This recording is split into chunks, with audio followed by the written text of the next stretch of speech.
सम्माननीय सभापति महोदय, मंचासीन मुख्य अतिथि, विचारक मंडली, मोर पूज्य गुरुजी और गुरुमा वृंद एवं मोर छोट भाई और भौणी माने, आजिर वितर्क विषय वस्तु हेउछि कृत्रिम बुद्धिमत्ता एआई शिक्षण शिक्षादान रे शिक्षकों भूमिका नहीं पारिब कि? एही विषय वस्तु आधार रे मु मोर जुक्ति उपस्थापन करने जाऊँगी। मोर जुक्ति यार विपक्ष रे रहिब।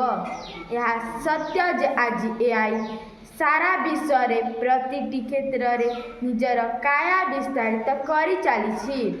मनीष एही यंत्र चालित रोबोट साहाय्य अनेक सुविधा मध्य पाई पारुछि, किंतु शिक्षानुष्ठान भली एक मनीष तैयारी कारखाना रे एक यंत्र केमिति मनीष तैयारी करिब ए प्रश्न मो मन को बारंबार आंदोलित करुछि। सामग्रिक भावे शिशु शारीरिक मानविक नैतिकता और आध्यात्मिक विकास को आमे शिक्षा बोली कही थाऊ। तेणु यंत्रटीए कदापि शिशुर मानविक मूल्यबोधर हृदयंगम करी तार सर्वांगीन विकास रे सहायक होई पारिब नाही। जड़े शिक्षक केवल पाठ पढ़ाती नहीं, से शिशुर आवेग को बुझंती, जहाँ केबे गोटे मेसीन पके संभव नुहे।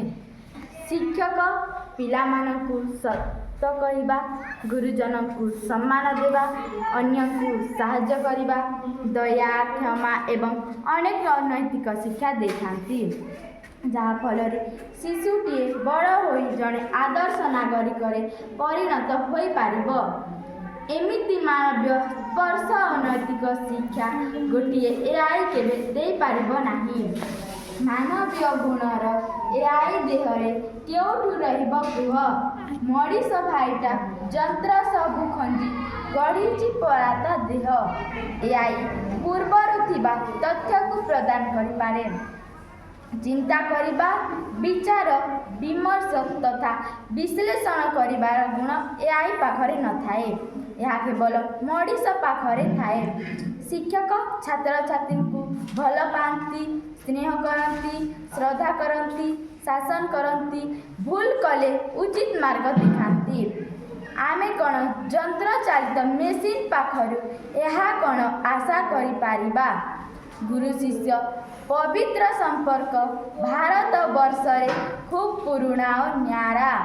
आम शिक्षक मानकु भगवान ब्रह्मा विष्णु और महेश्वर सहित तुलना करा जायछि। शिक्षकों नीति आदर्श जीवन कौशल पिला मानक उपरे गभीर प्रभाव पकाई थाए। पिला माने बड़ होई तांक शिक्षकों प्रति आदर्श तथा चरित्रवान व्यक्ति हेबाकु स्वप्न देखती। एआई को नहीं गोटे मनीष पिला कौन मेसीन हेबाकु स्वप्न देखिब? एआई अर्थात आर्टिफिशियल इंटेलिजेंस अन्य यंत्रटीए परि गोटे यंत्र अटे।